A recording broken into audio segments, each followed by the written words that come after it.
Let's break down the entire Turtle School, starting with the OG Baldy himself, Krillin. First up with his aura, that's just this base aura, which is gonna get a 2. And then for his grab, man, this one is cool. We get a lot of good impacts, he does a little flippy dippy move. Krillin, more like killing it with this grab, that's gonna get a 5. And then for his skills, we have the Solar Flare. Classic Krillin move, definitely makes sense that he has this one. It blinds the opponent, locking them off from you, giving you an opportunity to follow up with some damage, get out of the way, charge some ki, all of the things. And then he has After Image Strike, which as we've established in other reviews, is very good. Solar Flare definitely isn't going to get this skill lineup a 5, but I'm happy to give it a 4. And for his blasts, we have the classic Kamehameha. Of course, he is a student of the Turtle Hermit school, so it makes sense that he has this. No complaints. And then we have the Expanding Energy Wave, or the Scatter Kamehameha, whichever you prefer, where he blasts this big yellow beam, bends it upwards, and then sends a bunch of ki blasts down in a volley. It's pretty much a volley, but it's unique. This is an iconic Krillin move that he used against all those Cybermen. Pretty solid. And then for his ultimate, of course, we have the Destructo Disc, where he just throws a bunch of his Destructo Discs at them. What else can you ask for? For his fully charged Ki Blast, it's also a Destructo Disc, which I always thought was neat. But yeah, this is a fine blast lineup. This is exactly what I would expect for Krillin, though the Expanding Energy Wave is kind of lame functionally, and honestly, if you really think about it, the Destructo Disc ult is also an energy volley. But I'm not gonna dock it for that. I think I'm gonna give this blast lineup a 4. And for his overall aura, I don't really have any thoughts that I didn't say in my Sparking Zero review of Krillin. I think that he's represented well in this game. I really love him as a character. He's crafty, and he is a master martial artist. He's one of the most powerful Earthlings, if not the most powerful Earthling. I just think that there's a lot cooler characters than him. So I'm gonna give his aura a 4.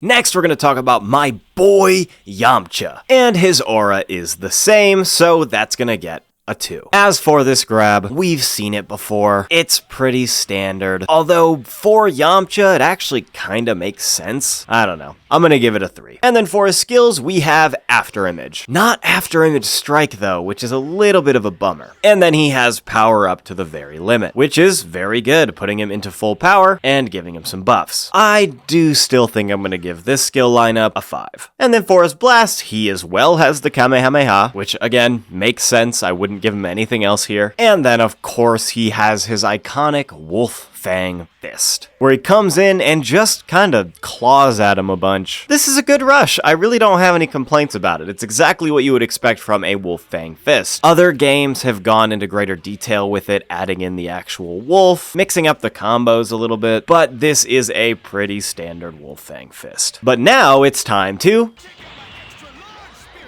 It's Sukedan, or Spirit Ball, where Yamcha sends this decently sized Spirit Ball. I wouldn't call it extra large or anything, and he just smacks him with it a bunch. I always really liked this attack, though I always found it kind of lame that it can't beam struggle, which has given us this iconic meme. You best give up. Check out my extra large Spirit Ball! I think this blast lineup is just okay. He has a beam, a rush, and a fairly unique ultimate, though nothing here is particularly stand out. So I'm gonna give this blast lineup a 3. And then for his overall aura, Yamcha is one of my favorite characters. Unironically, I think he was amazing in OG Dragon Ball, and I think since then he's just kind of been done dirty, and I don't think that Super did him any favors either, outside of like 2 pages in the manga, which is a bummer, and I want justice for Yamcha. Regardless, I'm gonna give his aura a 5. Next up is the real OG himself, Master Roshi, whose aura is this wispy kinda nothing aura that a lot of the OG Dragon Ball characters have. And unfortunately, it's gonna get a 1. As for his grab, it is unique. It's kind of referencing the drunken master fighting style that Roshi does. It's not 1-to-1, but it gets the point across. I like this grab a lot, though it's not anywhere near one of the best grabs in the game, so I'm gonna give it a 4. As for his skills, however, he has the After Image Strike, which you love to see. He also has false courage, which gives him some armor. And he needs it, as he starts with only 2 health bars. This is a pretty good skill lineup. I think I'm gonna give it a 4. And then for his blasts, we have the original Kamehameha, which we never get to see the full motion of them putting the move together, waving their arms before connecting their hands together. So I love it when we get that detail, though even here it's kind of cut off a little bit, but I like to see it nonetheless. And then he has a high-speed rush. And high-speed rushes are generally pretty generic, but here we at least get a couple of attacks where he pulls out his staff and smacks the opponent with it. There's definitely some Roshi flair in here, which I appreciate. And then for his ultimate attack, we have the Mankoko Kyotenshu. The Mankoku Kyotenshu, or Lightning Surprise Attack. And I like this one. He zaps them with some lightning, lifts them in the air, and zaps them with even more lightning. It's a classic. I do wish that this was his blast too, and that his ultimate was the evil containment wave, but this also makes sense. I think I'm gonna give this blast lineup a 4. As for Roshi's overall aura, I mean, I kinda did this bit already in the Sparking Zero review, but you guys know why I have to give it a 1.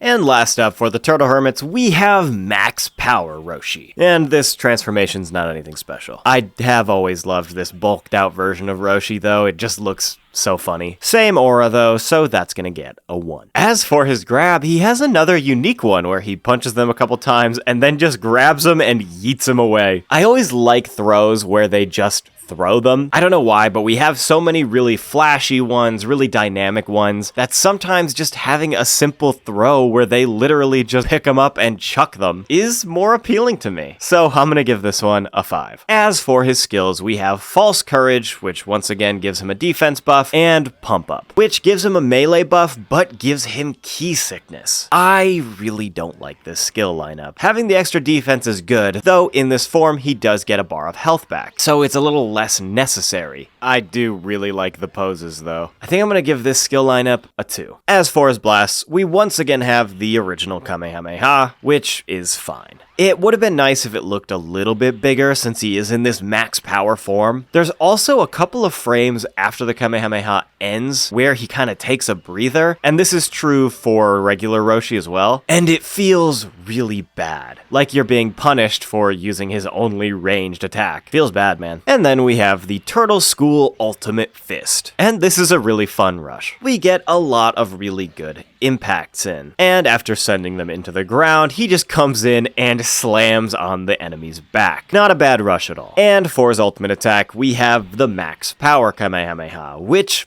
is a bigger version of the original Kamehameha. And he still does that little tuckered out stance after firing it. It's pretty much the same charging animation, it is just bigger and does the damage that you would expect an ultimate to do. So you pretty much have the exact same attack twice and a pretty decent rush. This blast lineup's not great. I think I'm gonna give it a 2. And then for his overall aura, I do like this form of Roshi. I like every form of Roshi. I think he's a great character. But I particularly like that this form just is a little bit more locked in. He's taking the fight seriously. So I'm gonna bump his aura up to a 2.